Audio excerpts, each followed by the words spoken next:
नहमदुहु व नसल्ली अला रसूलिहिल करीम अम्मा बाद अऊज़ु बिल्लाहि मिनश्शैतानिर्रजीम बिस्मिल्लाहिर्रहमानिर्रहीम। मेरे वाजिबुल एहतराम दोस्तों और भाइयों, आज मैं एक अहम मसले की तरफ तवज्जो दिलाना चाहता हूँ तमाम मुसलमानों की और तमाम मुक्तदियों की और तमाम मसाजिद के मुंतज़मीन और मुतवल्ली हज़रात की। अक्सर लोग हमारे पास आते रहते हैं कि मौलाना साहब हमें अपनी मस्जिद के लिए अच्छा सा ख़तीब चाहिए, मुअज़्ज़िन चाहिए, इमाम चाहिए, आप हमें इमाम तलाश करके दें, आप हमें मुअज़्ज़िन तलाश करके दें।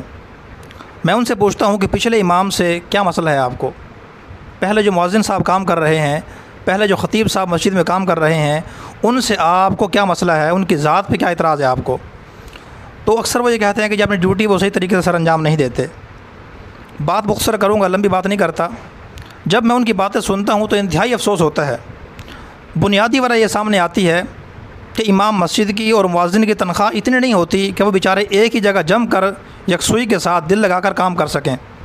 तनख्वाह उनकी इतनी थोड़ी होती है कि जिसको तनख्वाह कहते हुए भी शर्म आती है, क्योंकि तनख्वाह वो होती है जो जिसके ज़रिए इंसान अपनी तमाम बुनियादी ज़रूरियात पूरी कर सके, अपने घर वालों के अखराजात पूरे कर सके, यूटिलिटी स्टोर के बिल अदा कर सके, दूध का बिल, गैस का बिल, बिजली का बिल, बीवी बच्चों के अखराजात सारे पूरे कर सके, उनके तालीमी अखराजात इंसान बर्दाश्त कर सके और मुआशरे के अंदर एक बाइज़्ज़त शहरी होने की हैसियत से इंसान ज़िंदगी बसर कर सके।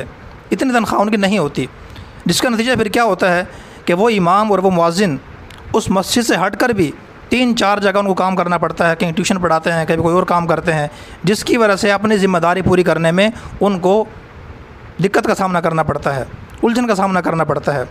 लिहाजा बुनियादी बात यह है कि हमें अपने इमाम मस्जिद और मुअज़्ज़िन की तनख्वाह को माकूल रखना चाहिए, माकूल तनख्वाह उनको देनी चाहिए और उनके लिए मुश्किलात पैदा करने की बजाय आसानियाँ पैदा करने की कोशिश करनी चाहिए। अफसोस ये है कि आज हमारे अक्सर मुसलमान मुक्तदी हज़रात और तमाम मसाजिद के मुंतज़मीन और मुतवल्ली हज़रात, सेक्रेटरी हज़रात, वो अक्सर बातों पर हरम पाक की मिसाल देते हैं कि हरम पाक में ऐसे होता है, मस्जिद नबवी में ऐसे होता है, फ़लाँ मस्जिद में ऐसे होता है। लेकिन अफसोस के साथ ये कहना पड़ता है कि आज हम अपने इमाम मस्जिद को और मुअज़्ज़िन को 10-12 हज़ार तनख्वाह देकर, 7-8 हज़ार तनख्वाह देकर और ज़्यादा ही किया तो 15 हज़ार तनख्वाह देकर माशी मुश्किलात में जकड़ कर, घरेलू परेशानियों में उसको उलझा कर, ज़हनी तौर पर उसको टेंशन देकर, उसको टार्चर करके हम उससे हरम पाक के अइम्मा की तरह कुरान सुनना चाहते हैं। जिस तरह वहाँ डिसिप्लिन है, नज़्म व ज़ब्त है और पुरवकार तरीके से इमाम रहता है, हम उस मेयार पे उसको लेके आना चाहते हैं। लेकिन माशी तौर पे उसको इतना कमज़ोर रखते हैं कि वह ख़ुद उस मेयार पर नहीं आ सकता। ऐसे मेरे दोस्तों नहीं हो सकता। दीन का शोबा हो या दुनिया का हो, कोई भी शोबा हो, किसी भी शोबे में सही तरीके से काम करने के लिए ज़रूरी है कि इंसान ज़हनी तौर पर मुतमईन हो, माशी परेशानियों से आज़ाद हो, घरेलू परेशानियों से इंसान आज़ाद हो, उलझनों का इंसान शिकार ना हो। अगर इंसान ज़हनी तौर पर टेंशन का शिकार हो, माशी परेशानी के अंदर मुब्तला हो, घरेलू परेशानियों में इंसान जकड़ा हुआ हो, तो इंसान किसी भी शोबे में अपनी ज़िम्मेदारियाँ सही तरीके से पूरी नहीं कर सकता। लिहाजा हमें अपने इमाम पर, अपने मुअज़्ज़िन पर किसी भी हवाले से इतराज़ करने से पहले देखना चाहिए और बात बात पर मस्जिद नबवी की, हरम पाक की, बहरिया टाउन की और दीगर बड़ी बड़ी मसाजिद के अइम्मा की मिसालें देने से पहले ये सोचना चाहिए कि वहाँ के इमाम को रखा कैसे जाता है, वहाँ के इमाम को लोग देते क्या हैं, देखना चाहिए, गौर व फिक्र करना चाहिए। वहाँ इमाम को ये टेंशन नहीं होती, वहाँ मुअज़्ज़िन को ये टेंशन नहीं होती कि रमज़ान का महीना शुरू हो चुका है, घर में राशन भी नहीं है, ईद आने वाली है, जेब में पैसे भी नहीं है, रमज़ान का महीना आ चुका है, न घर में राशन है, न जेब में सहरी के पैसे हैं, न अफ्तारी के पैसे हैं, सारा दिन मैंने यहाँ पाबंद रहना है। और दूसरी बात यह है, अक्सर लोग जो कहते हैं कि मौलाना साहब अक्सर हमारे जो अइम्मा हैं वो ड्यूटी की सही तरीके से सर अंजाम नहीं देते, तो भाई ये बात भी ध्यान में रखनी चाहिए। जब जहाँ एक इमाम होगा तो उसने सफ़र पे भी जाना है, गम खुशी उसने भुगतानी है, वो बीमार भी हो सकता है, कोई मजबूरी भी हो सकती है। हरम पाक के अंदर एक इमाम नहीं है, वहाँ दर्जनों इमाम है, कई इमाम है, एक ना आए दूसरा आता है, दूसरा ना आए तीसरा आता है, चौथा पाँचवा आता है। इसी तरह मुअज़्ज़िन भी एक नहीं है कि एक मुअज़्ज़िन चला गया बीमारी की वजह से, दुख तकलीफ़ की वजह से, ये वैसे ईद पे चला गया, पीछे जो है मस्जिद में तूफ़ान बदतमीज़ी बरपा हो जाएगा, कोई सफाई करने वाला नहीं होगा, कोई सफ़े उठाने वाला नहीं होगा, कोई अज़ान देने वाला नहीं होगा, कोई पानी गर्म कर ठंडा करने वाला नहीं होगा, कोई मोटर चलाने वाला नहीं होगा। ऐसे नहीं है। वहाँ मुअज़्ज़िन का काम सिर्फ़ अज़ान देना है, सफाई करने वाले अलग हैं, झाड़ू देने वाले अलग हैं। इमाम का काम सिर्फ़ नमाज़ पढ़ाना है और कोई काम नहीं है। और मुख्तलिफ़ आइम्मा के ज़िम्मे मुख्तलिफ़ काम हैं। वहाँ ऐसे नहीं है कि एक ही इमाम के ज़िम्मे दरस कुरान देना भी है, दरस हदीस देना भी है, जुमे का बयान करना भी है, 2 टाइम बच्चों को पढ़ाना भी है, लोगों को मसले मसाइल बताना भी है, जुमे का बयान करना भी है, फिर साल के बाद 20 तरावी भी उसी ने पढ़ानी है, चाहे बीमार हो, दुख तकलीफ़ के अंदर मुब्तला हो, जो कुछ हो जाए उसी ने करना है। अगर वो नहीं आएगा मस्जिद के अंदर इंतशार हो जाएगा, लोग बातें करेंगे। ऐसी बात वहाँ नहीं है, काम तकसीम है और वहाँ इमाम जो है उनको बावकार तरीके से रखा जाता है। लिहाजा जो लोग बात बात पर हरम शरीफ के अइम्मा की मिसालें देते हैं, उनको मिसालें देने से पहले उस पैकेज पर गौर करना चाहिए, उस मुआवजे पर गौर करना चाहिए जो लोग तनख्वाह के नाम पर अपने इमाम और मुअज्जिन को देते हैं। अगर हम गौर करेंगे तो हमें नज़र आएगा कि हमारी तरफ से कमी कोताही है, बहुत ज़्यादा हो रही है, लेकिन इमाम की तरफ से और मुअज्जिन की तरफ से कोई कमी कोताही नहीं है।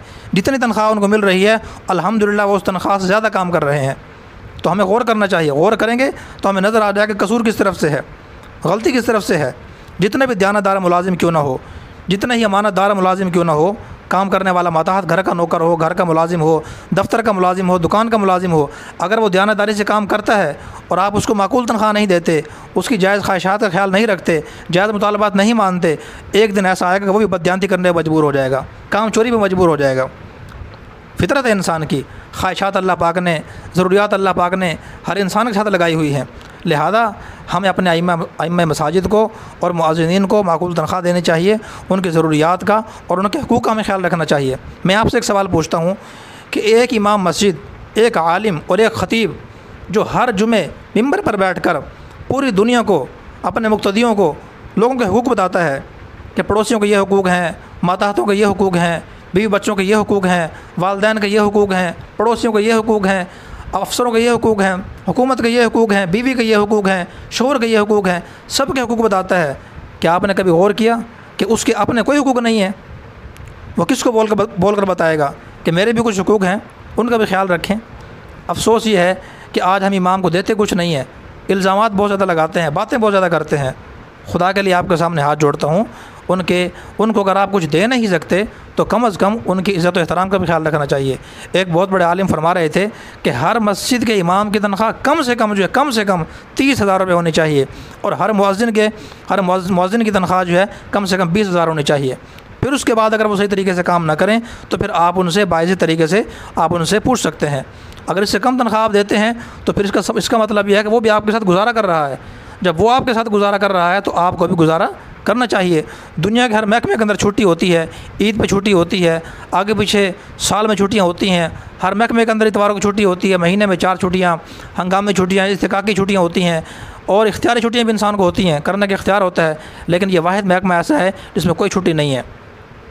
ईद के दिन जो है 3 दिन छुट्टी होती है, सारी दुनिया अपने घरों में होती है, लेकिन इमाम के लिए लाजिम है कि वो मस्जिद में आकर नमाज़ पढ़ाए। इसलिए मेरे दोस्तों और भाइयों, इस बात की तरफ तवज्जो करने की ज़रूरत है। बिलखुसूस तमाम मसाजिद के मुंतज़िमीन, मुतवल्ली हज़रात, इंतज़ामिया के लोगों से मैं गुजारिश करूँगा, मुक्तदियों से गुजारिश करूँगा, इंतज़ामिया के लोगों से गुजारिश करूँगा कि वे उस पहलू पर तवज्जो दें। अपने इमाम की इल्मी काबिलियत, अमली काबिलियत और सलाहियत और उसकी ज़रूरियात को मद्देनज़र रखते हुए हमें उसकी तनख्वाह मुकर्रर करनी चाहिए और उसको बाइज़ तरीके से रखना चाहिए। उलमा ने लिखा है कि जिस मेयार पर मुक्तदी हज़रात ख़ुद ज़िंदगी गुजारते हैं, जिस किस्म का खाना ख़ुद खाते हैं, जिस किस्म की रिहाइश में ख़ुद रहते हैं और जिस किस्म की सवारी ख़ुद इस्तेमाल करते हैं, उस सतह की, उस मेयार की सवारी, उस मेयार का खाना, उस मेयार का लिबास और उस मेयार की रिहाइश इमाम को फ़राहम करना, ये मालिक अहले मालिक की ज़िम्मेदारी है, ये उनके ज़िम्मे वाजिब है। अगर वो नहीं करेंगे तो कल क़यामत के दिन खुदा के यहाँ वो जवाबदेह होंगे। और एक बेहुदा जुमला अक्सर लोगों से सुनने में आता है, वो ये भी ख्याल नहीं रखते कि जिस बंदे से हम मुखातिब हैं, जिस इमाम से हम बात कर रहे हैं, वो आलिम है, कोई बड़ा आलिम है, कोई मुफ्ती है। वो कहता है मौलाना साहब तनख्वाह में गुजारा नहीं होता, छुट्टी कर जाओ, हम किसी और को रख लेंगे। जो कोई बात करने की गुंजाइश नहीं है, घर के अखराजात कैसे पूरे होते हैं, गुंजाइश नहीं है। तो इंसान जहाँ से भी करता है, जैसे कैसे करता है, अपने बच्चों के अखराजात इंसान पूरे करने की कोशिश करता है। तो लिहाजा जहाँ एक इमाम हो, 100 आदमी हो, उनके लिए एक बंदे को तनख्वाह देने का मसला है। जहाँ 300 आदमी हो, 500 आदमी हो, 500 आदमियों के लिए एक आदमी को 30,000 तनख्वाह देने का मसला है। 500 आदमी हो, 1000 आदमी हो, उनके लिए एक बंदे को 20,000 तनख्वाह देने का मसला है। कोई मसला नहीं है, लेकिन क्या है, तवज्जो इस तरफ नहीं है, एहसास नहीं है। अगर एहसास हो, तवज्जो हो और ध्यान हो तो हम इस ज़रूरत को हम पूरा कर सकते हैं। आज हमारे घर का मुलाजिम छोड़ जाए, हम परेशान हो जाते हैं। दुकान का मुलाजिम छोड़ जाए हम परेशान हो जाते हैं, दफ्तर का मुलाजिम छोड़ के चला जाए हम परेशान हो जाते हैं, दुकान का मुंशी अगर छोड़ के चला जाए, जिसने सारे खातों को जिसने संभाला हुआ हो, सारी चीज़ों को जिसने संभाला हुआ हो, वो मंथली स्टेटमेंट बनाना भी जानता हो, कंप्यूटर पे सारा काम कर सकता हो और बाकी सब घर के अखराजात भी करता हो, दयानतदार भी हो, अगर वो छोड़ जाए हम परेशान हो जाते हैं। घर से जाकर उसको लेके आते हैं, 18,000 15,000 20,000 तो उसको तनख्वाह पहले हम दे रहे होते हैं, लेकिन अगर वो नाराज़ होकर चला जाए कि तनख्वाह मेरी बढ़ाई जाए, हम खुद घर जाकर उसको लेके आते हैं और उससे कहते हैं कि आपको 3 टाइम खाना भी देंगे, आपको रिहाइश भी देंगे, आपको हम तनख्वाह भी आपकी बढ़ा देते हैं, आप प्लीज़ हमारे पास आ जाएँ। उसकी तो इतनी अहमियत है। क्यों? इसलिए कि उस मुंशी के साथ, उस मुलाजिम के साथ हमारा दुनिया का मफाद वाबस्ता है, दुनिया में ज़रूरत वाबस्ता है। और दूसरी तरफ इमाम छोड़ के चला जाए, धमकी दे दे कि मैं छोड़ के जा रहा हूँ, मुअज्जिन कहता है कि मैं छोड़ के जा रहा हूँ, तो लोग बड़ी आसानी से कह देते हैं, खुशी से कह देते हैं, ठीक है मौलाना साहब कोई बात नहीं, आप चले जाएँ। फिर हम दीनदार की चीज़ के हैं, फिर हम मुसलमान की चीज़ के हैं, हम नमाजी और हाजी की चीज़ के हैं, हम गाजी की चीज़ के बनते हैं। फिर एक तरफ हमारे कपड़ों को देखो, हमारे जुब्बों को देखो, हमारे दाढ़ी और पगड़ियों को देखो, और दूसरी तरफ जो है दीनदारी का भरम क्या रखते हैं हम लोग। तो लिहाजा इन बातों पर गौर करने की ज़रूरत है।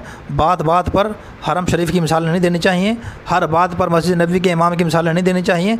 अगर किसी को मिसालें वहाँ की देने का शौक़ हो, ज़्यादा ही शौक़ हो, तो फिर इंसान वहाँ जाकर नमाज़ पढ़ ले, अपने इमाम को इंसान परेशान ना करे, तंग ना करे। और अगर किसी को ज़्यादा मिसालें देने का शौक़ हो तो उसको पहले ये देखना चाहिए कि मैं अपने इमाम को देता क्या हूँ, हर महीने मस्जिद के फंड में मैं क्या देता हूँ। गौर करना चाहिए उसको, क्या देते हैं अपने इमाम को, इमाम मस्जिद को। 10,000 तो एक आदमी का कमारे आदमी का जेब खर्च है। अपने घर की तनख्वाह हमारी 70,000 है, 1 लाख 1.5 लाख है। अपना गुजारा तो हमारा 70,000 में भी नहीं होता, 60,000 में नहीं होता, 80,000 में नहीं होता, 1 लाख में नहीं होता। 5 हिंदुओं वाली तनख्वाह में, 6 हिंदुओं वाली तनख्वाह में 2-2 3-3 लाख रुपए तनख्वाह हो, हमारा उसमें गुजारा नहीं होता। तो वो इमाम मस्जिद जिसको हम 2,000 देते हैं, 5,000 देते हैं, 8,000 देते हैं, 10,000 देते हैं, उसका गुजारा कैसे होता होगा? वो अपने घर का निज़ाम कैसे चलाता होगा? एक आदमी मस्जिद का इमाम है, उसकी 7,000 तनख्वाह है। जो मस्जिद का मुतवल्ली है, देने वाला है, वो सरकारी मुलाजिम है, उसकी 70,000 है। वो आकर अपने इमाम से कहता है कि मौलाना साहब दुआ किया करें, हमारा गुजारा नहीं होता। तो भाई तेरा 70,000 में गुजारा नहीं होता, तो जिस इमाम को तो 7,000 दे रहा है, उसका गुजारा कैसे होता होगा? तो लिहाजा इन बातों में सोचने की ज़रूरत है। जो बातें मैंने अर्ज़ की हैं, इंतहाई दयानतदारी के साथ, खैरख़्वाही के साथ, दुख के दिल के साथ अर्ज़ की हैं। और ये मेरा अपना मसला नहीं है, मुख्तलिफ़ मसाजिद के अइम्मा के हालात सामने आए हैं। सफ़ेद रीश हैं, बेचारे बुज़ुर्ग हैं, बड़ी उम्र के हैं, सादा हाफिज़ हैं, एक अरसे दराज से वो मसाजिद में अपनी ज़िम्मेदारियाँ सही तरीके से सर अंजाम दे रहे हैं, बच्चों को पढ़ाते हैं, 10-10 काम उनके ज़िम्मे हैं, लेकिन तनख्वाह 10,000 भी नहीं है। उनके हालात सामने आने के बाद ये बातें मैंने आपकी खिदमत में अर्ज़ की हैं दयानतदारी के साथ, ताकि आपको अपनी ज़िम्मेदारियों का एहसास हो। मेरा अपनी कोई मजबूरी नहीं है, अल्हम्दुलिल्लाह मेरे पास तो अल्लाह ताला का दिया हुआ बहुत कुछ है। न किसी से कोई मफाद वाबस्ता है, न किसी से कोई गरज है, न किसी से कोई लालच है, न किसी की जेब पे नज़र है, न कभी रखी है। अल्हम्दुलिल्लाह सारी उम्मीदें, सारी तवक्कुआत अल्लाह की ज़ात से वाबस्ता हैं। हम उसी को अपना मुतवल्ली समझते हैं। वहु यतवल्ला सालिहीन, नेक लोगों का मुतवल्ली जो है वो अल्लाह है। हमारी ज़रूरियात हमारा खुदा पूरी करता है, हमारा अल्लाह पूरी करता है। दुनिया वालों ने हमारी ज़रूरियात कभी पूरी नहीं की। अल्लाह पाक से दुआ है, अल्लाह पाक मुझे भी और आप सब हज़रात को भी सुनने वाले हैं, अपनी ज़िम्मेदारियों को समझकर उनको पूरा करने की तौफ़ीक़ अता फ़रमाए। वाखिर दावाना अल्हम्दुलिल्लाहि रब्बिल आलमीन। मेरी बात को किसी को बुरी लगी हो तो पेश की माज़रत ख़्वाह हूँ। अल्लाह ताला हमें अमल करने की तौफ़ीक़ अता फ़रमाए।